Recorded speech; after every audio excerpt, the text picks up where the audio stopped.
할렐루야. 10월 23일 토요일입니다.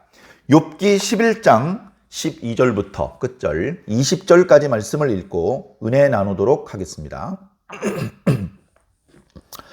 허망한 사람은 지각이 없나니 그의 출생함이 들나귀 새끼 같으니라. 만일 네가 마음을 바로 정하고 주를 향하여 손을 들 때에 네 손에 죄악이 있거든 멀리 버리라. 불의가 네 장막에 있지 못하게 하라.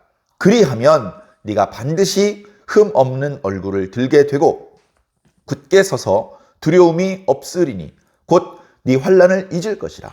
네가 기억할지라도 물이 흘러감 같을 것이며 네 생명의 날이 대낮보다 밝으리니 어둠이 있다 할지라도 아침과 같이 될 것이요. 네가 희망이 있으므로 안전할 것이며 두루 살펴보고 평안히 쉬리라. 네가 누워도 두렵게 할 자가 없겠고 많은 사람이 네게 은혜를 구하리라. 그러나 악한 자들은 눈이 어두워서 도망할 곳을 찾지 못하리니 그들의 희망은 숨을 거두는 것이니라. 아멘. 자, 오늘 말씀은 소발이라고 하는 친구가 하는 말입니다. 다른 친구, 이미 앞에 엘리바스라고 하는 친구 길게 말을 했었죠. 거기에 대해서 욥이 대답을 했었고, 그 다음에 빌닷이라는 친구가 또 이야기를 했었죠. 거기에 대하여 또 욥이 대답을 했습니다. 그리고 이번에 소발이라는 사람은 처음으로 입을 열은 것이죠. 소발이라는 친구가 하는 말은 11장에 나오고 있는데 분량이 그렇게 길지 않습니다. 뒤로 가면 한 번 더 말을 하는 그런 장면이 나오는데요. 분량이 그렇게 많지 않습니다. 내용은요, 먼저 이야기를 했던 엘리바스, 빌닷과 매 한 가지입니다. 다른 것이 있다면 먼저 엘리바스나 빌닷은 혹시 듣는 욥이 상처를 받을까 하여 조금은 조심스럽게 말을 했는데 이 소발이란 친구는 직설화법으로 아주 거칠게 말을 하고 있습니다. 어저께 묵상했던 말씀에서도 나타나 있던 것처럼 욥아, 네가 허탄한 소리를 하는구나. 네가 말이 너무 많구나. 지혜문헌에서 말이 많다는 것은 어리석음을 뜻한다는 그런 말씀을 드렸었습니다. 네가 말이 많은데 쓸만한 말은 없고 다 허탄한 말들이구나. 우리가 가만히 있다면 네가 하고 있는 그 허탄한 말이 참인 줄 알고 지나가 버릴 수도 있기 때문에 내가 입을 열지 않을 수 없다. 내가 나서서 네가 말을 더 길게 이어가지 못하도록 제지하고 끊을 수밖에 없다. 이제 그렇게 이야기를 하고 있는 것입니다. 왜? 욥의 말은 다 어리석고 허망한 말이거든. 욥이 자꾸 스스로는 죄가 없다. 나의 의가 아직 건재하다.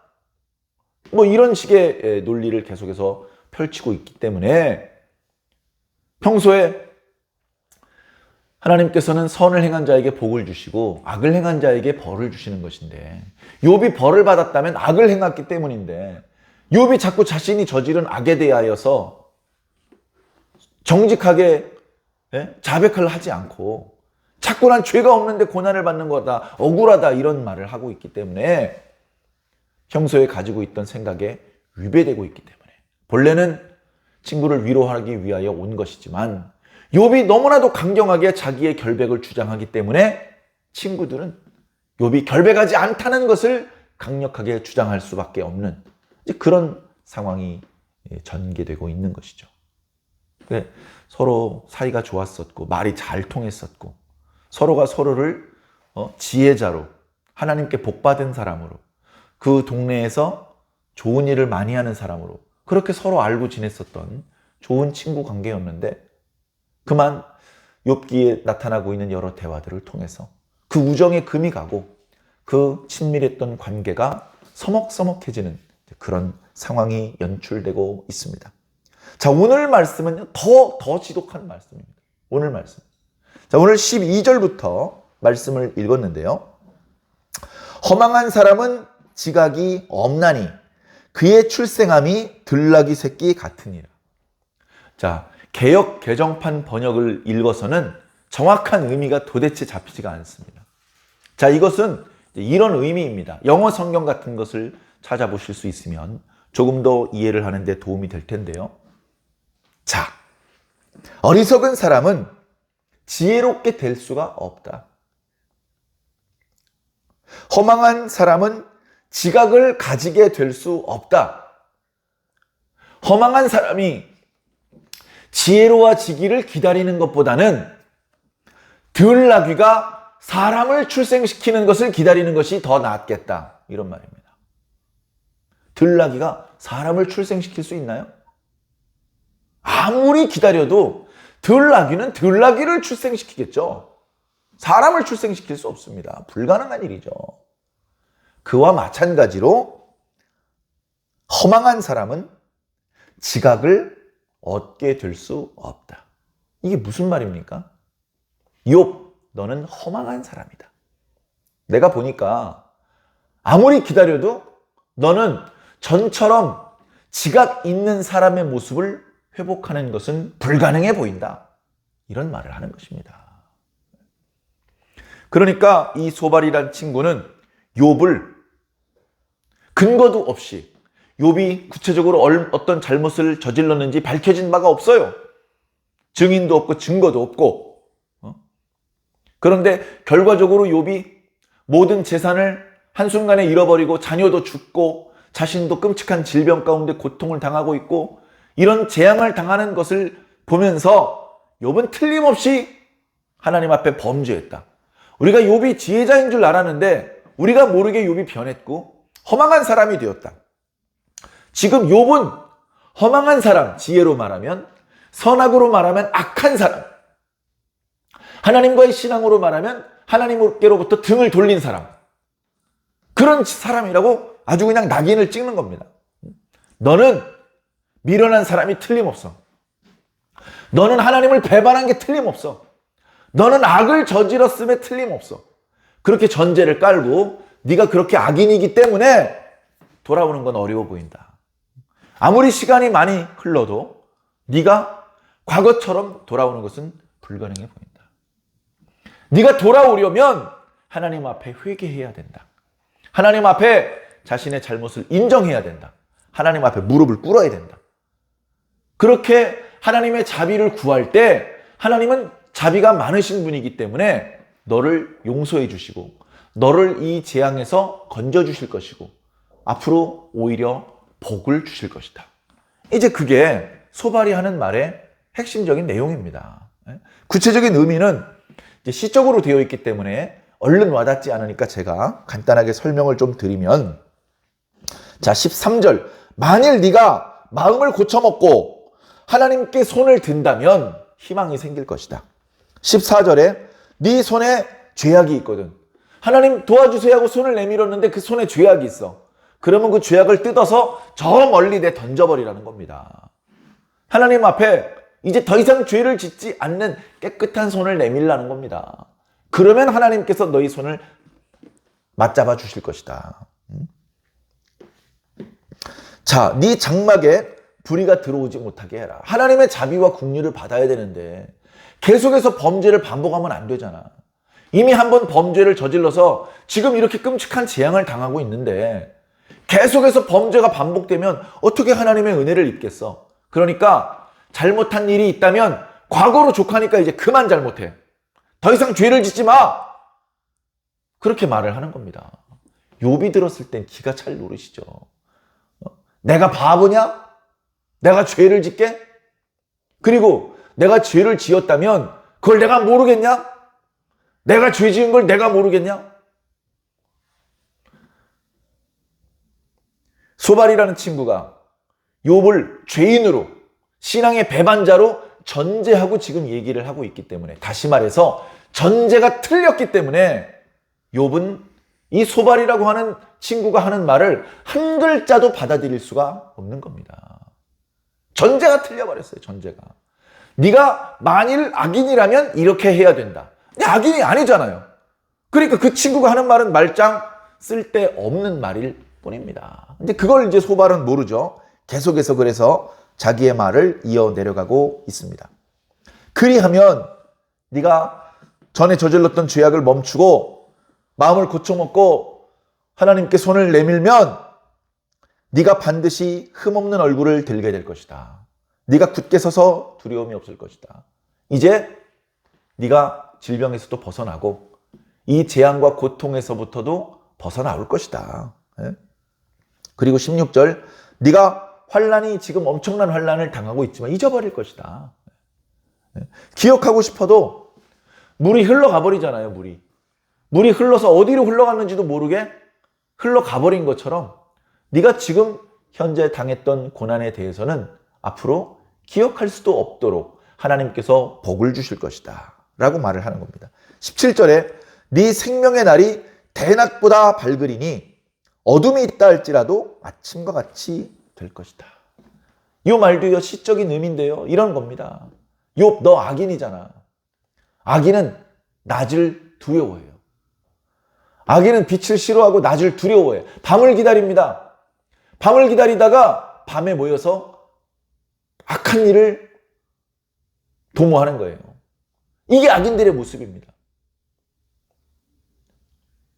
욥, 너도 낮이 싫다 그랬지? 너도 그 낮이 밤이었으면 좋다 그랬지? 밤이 돼서야 겨우 쉴 수 있을 것 같다 그랬지? 너 딱 악인이다. 딱 악인. 그렇게 말하고 있는 겁니다. 그러나 네가 회개하고 다시 하나님께 돌이킨다면 네가 더 이상 낮을 두려워할 필요가 없게 될 것이다. 왜? 너는 이제 악인이 아니고 의인이 되었으니까. 그렇게 말을 하는 겁니다. 너는 악인이야. 이런 전제로 말을 하는 것이죠. 자, 이어지는 말씀 18절. 네가 희망이 있으므로 안전할 것이며 두루 살펴보고 평안히 쉴 것이다. 욥이 간절히 바라고 있는 것이죠. 주변에 적들이 많으면요 편안하게 발 뻗고 누울 수가 없습니다. 그런데 19절에 네가 누워도 두렵게 할 자가 없을 것이고 오히려 많은 사람이 너에게 은혜를 구할 것이다. 이렇게 지금의 어떤 고통의 상황과는 비교할 수도 없도록 하나님께서 좋아지게 하실 것이니까 뭐 하라고요? 회개하라고. 왜? 너 죄인이니까. 그러니까 이 소발이란 친구가 하는 말의 전제는 넌 죄인이다. 넌 악인이다. 엘리바스나 빌닷은 그렇게까지 말하진 않았어요. 너 인마 보니까 악인이네. 이렇게 말하진 않았어요. 소발은 대놓고 너 악인이라 그럽니다. 20절 보세요. 그러나 악한 자들은 이게 뭡니까? 욥, 네가 끝까지 회개하지 않으면 계속 악한 상태가 되잖아. 그럼 어떻게 돼?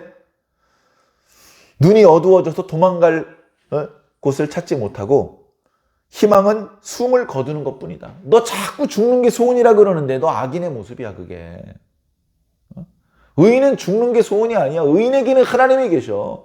의인에게는 하나님께서 도움의 손길을 베풀어 주셔. 의인의 기도는 하나님께서 멸시하지 않으셔. 그런데 네가 하나님의 이름을 부르고 하나님께 기도해도 하나님께서 듣지 않으시고 네가 살 소망을 품는 게 아니라 죽기를 소원하니 너의 모습이야말로 악인의 모습이 아니면 무엇이겠느냐. 그렇게 소발이 이야기하고 있는 것이죠. 소발은 나름대로 자기 가치관에 충실하게 말을 했는지 모릅니다만 이 소발이라는 친구의 말을 들었던 욥은 전에 엘리바스나 빌닷이 하는 말을 들었을 때 받았던 상처보다 더 큰 상처, 심지어 큰 충격을 받았을 것 같아요. 사람이 작은 충격을 받으면 슬퍼지죠. 더 큰 충격을 받으면 화가 납니다. 근데 너무 큰 충격을 받으면 멍해집니다. 어떻게 네가 나한테 이럴 수가 있어? 이렇게 화를 낼 정도의 선을 넘어가 버리면 화도 안 나는 거예요.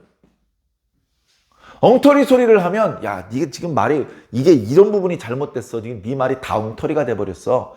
이렇게 설명해 주어야 되는데 무슨 말로 설명을 해야 될지도 모르겠는 그런 기가 막힌 상황이 연출될 수 있는데 지금 이제 욥이 그런 말입니다. 욥이 지금 너무나 답답해서 이어지는 이제 욥의 이야기를 들으면 그야말로 탄식이죠. 안 그래도 육체의 질병이 고통, 그 다음에 이 고통이 왜 왔는지 알지 못하는 부분, 하나님께서 응답하지 않으시는 부분, 이런 것들 때문에 안 그래도 너무나 고통스럽고 힘든 욥이 이제 그 친구들마저 욥의 처지를 공감해주지 못하고 동정해주지 못하고 욥을 이해해주지 못하고 욥을 정죄하고 비난하고 있으니 그 친구 때문에 더 아파. 친구 때문에. 저 같았으면요, 야, 너희들 그런 쓸데없는 소리 할 거면 다 꺼져. 나 혼자 내버려도 너희들 내 곁을 다 떠나가 버렸으면 좋겠어. 이렇게 말했을 겁니다. 왜? 친구들이 전혀 힘이 안 되고 도움이 안 되거든요. 이놈의 친구들은요, 떠나지도 않아요. 몇 날 며칠을 욥 옆에 붙어 있으면서, 예? 여러분, 염장을 지른다는 말을 있죠. 염장. 예? 참 끔찍한 겁니다. 사람의 피부가요, 이렇게 얇아 보여도 우리들의 몸을 잘 보호해주고 있습니다.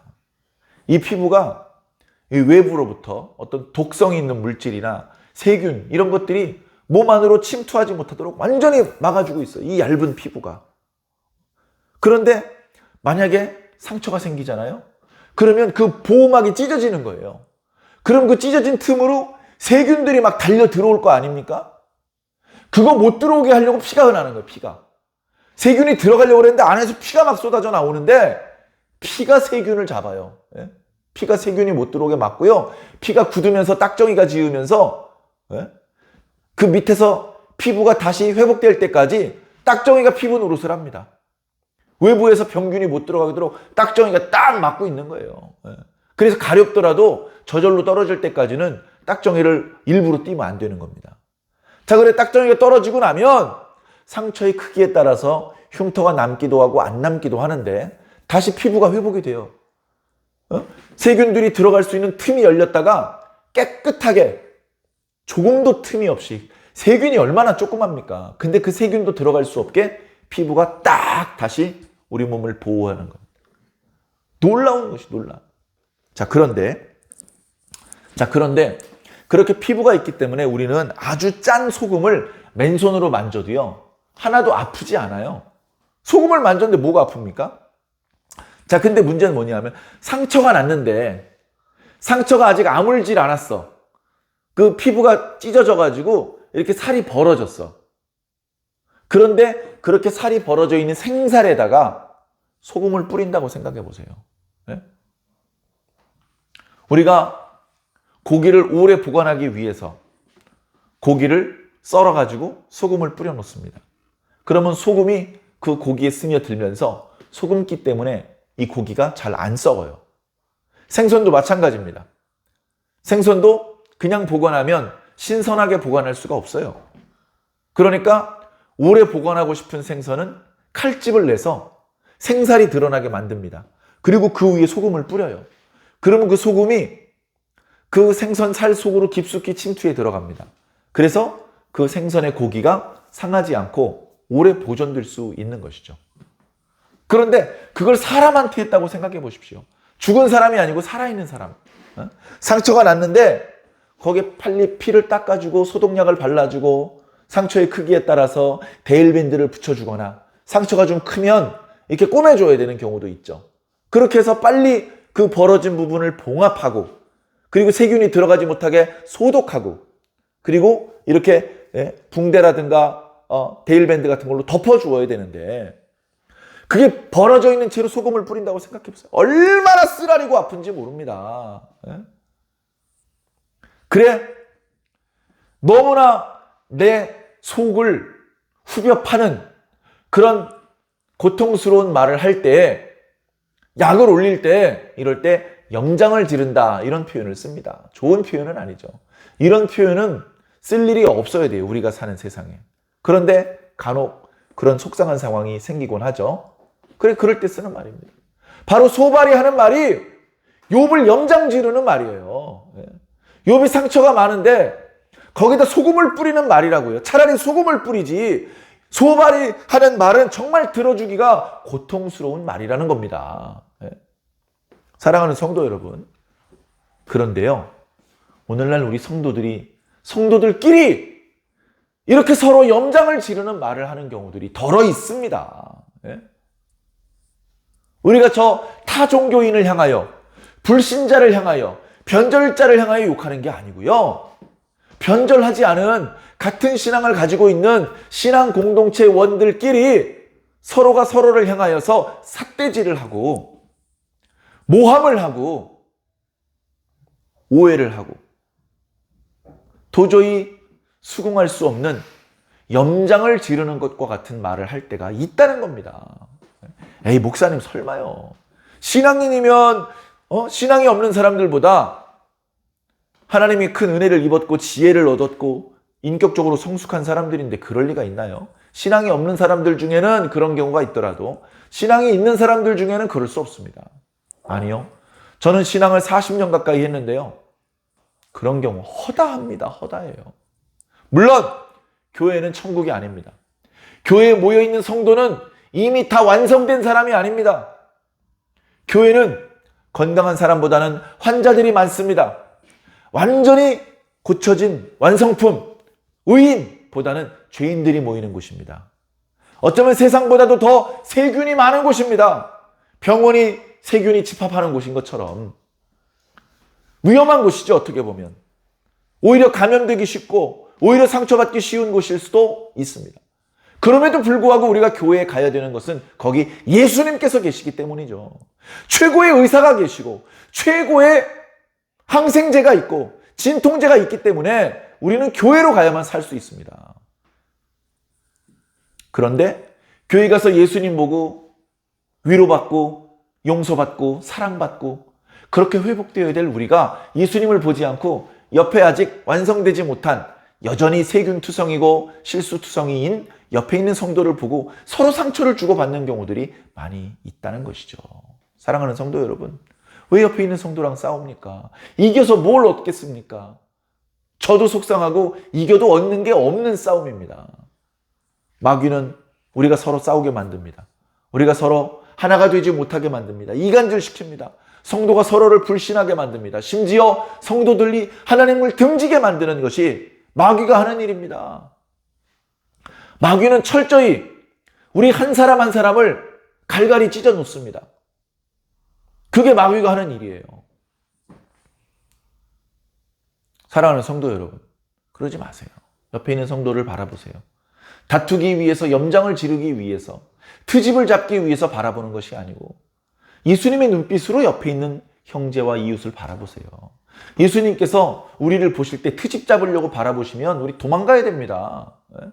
근데 예수님께서 우리 보실 때 트집 잡으려는 눈빛이 아니고 사랑하는 눈빛, 용서하는 눈빛, 살려주시고 싶으신 눈빛으로 우리를 바라보시니까 우리는 서둘러 예수님 앞으로 나아가야 되는 거 아닙니까?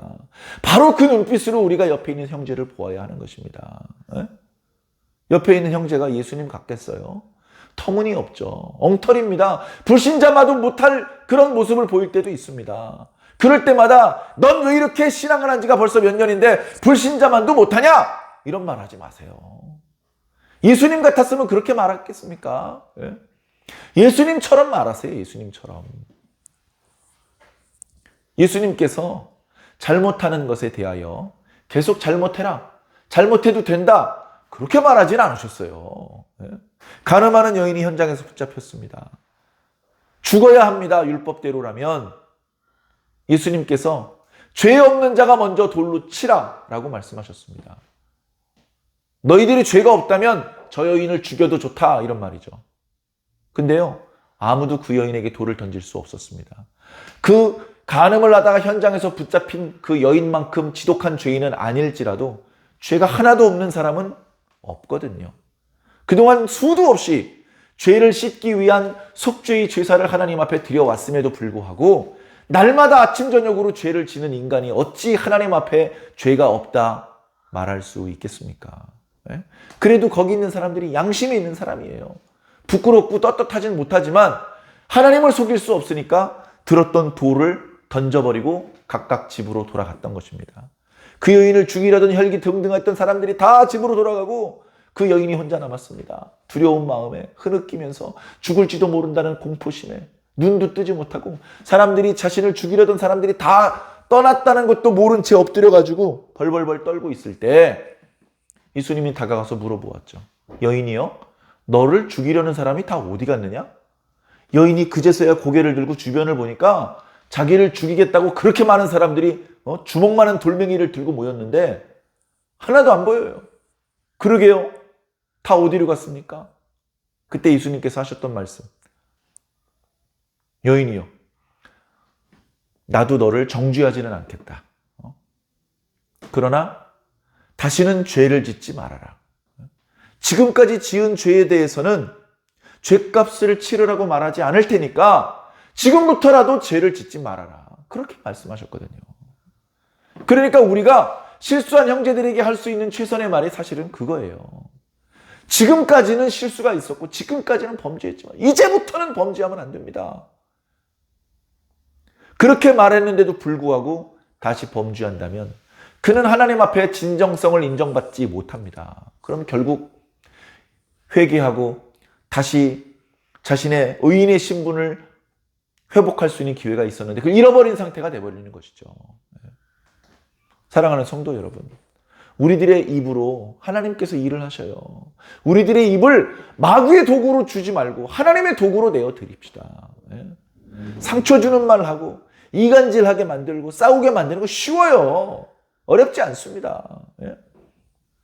어린아이들 모아놓고서 야, 너 옆에 있는 친구 칭찬해봐. 5가지만 칭찬해봐. 한 가지도 칭찬을 못해요. 쩔쩔맵니다.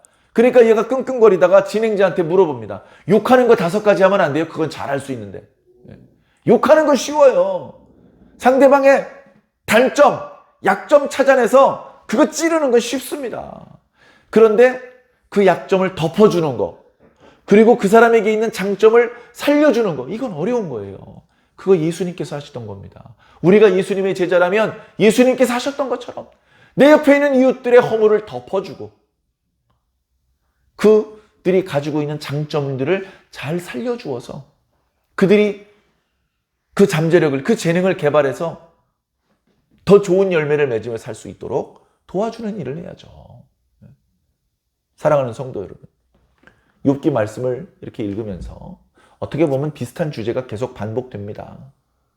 그런데 계속해서 이 말씀을 읽으면서 현재 우리 자신의 그런 어리숙한 신앙의 모습, 그리고 우리가 정말 바라보아야 되는 것이 우리 주변에 있는 허다한 어리숙한 신앙인이 아니라 예수님이라는 거. 우리 예수님을 바라보아야 된다는 거. 지금 현재 예수님께서 어떤 색깔 양복을 입고 계신지 그걸 보라는 게 아니고 예수님의 성품을 보라는 겁니다. 예수님께서 이 땅에 우리와 똑같은 육체를 입고 계셨을 동안에 어떤 말씀을 하셨고 어떤 일을 하셨고 어떤 마음을 잡수시고 계셨는지 그걸 보고 그 예수님의 모습을 닮으라는 겁니다. 영화에 예수님 당시 때 예수님의 모습을 이렇게 보이는 그런 영화들 더러 많이 있죠. 그때 당시 그 지방 사람들의 의복들 이런 것들을 잘 이렇게 찾아가지고 비슷한 의복을 이렇게 의상으로 입고 분장을 하고 그렇게 연기를 해서 영화를 만듭니다. 그때 예수님께서 입으셨던 그 옷, 그때 예수님께서 하고 계셨던 헤어스타일, 그걸 닮으라는 게 아닙니다. 그거 닮아서 뭐 하겠어요? 그거 닮아서. 아무 소용없습니다.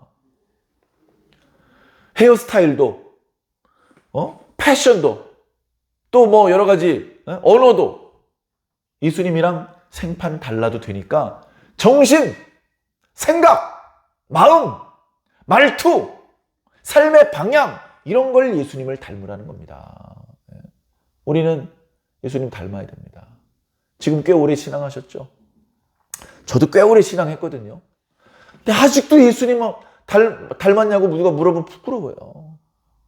아이고 그래도 목사님은 예수님을 많이 닮으신 것 같아요. 누가 그렇게 얘기하면요. 쥐구멍에 들어가고 싶어요. 사랑하는 성도 여러분, 아직 하나님께서 우리에게 기회를 주고 계십니다. 지금 욥기 말씀을 묵상하는 것부터가 하나님께서 우리에게 큰 기회를 주시는 겁니다. 우리 자신의 신앙을 돌아보시고 우리 자신의 인격을 살펴보시기 바랍니다. 습관을 고치기 힘든 것보다 인격을 고치는 건 더 힘듭니다. 그야말로 인간의 힘으로는 할 수 없는 것입니다. 그러나 성령님의 능력으로는 얼마든지 할 수 있는 것입니다. 인격의 변화는 오직 성령으로만 가능합니다. 그 성령이 교회에 있습니다. 그 성령이 예수 그리스도의 이름과 함께 하나님의 말씀과 함께 오늘도 우리들에게 주어지고 있습니다. 그 성령님의 능력과 은사를 받으시고 그 은혜를 입으셔서 한순간에 180도로 바뀌는 것은 아니겠지만 우리가 조금씩 예수님을 닮아갈 수 있는 그런 저와 여러분, 그런 우리 완주중앙교회가 꼭 되기를 주님 이름으로 간절히 축원합니다.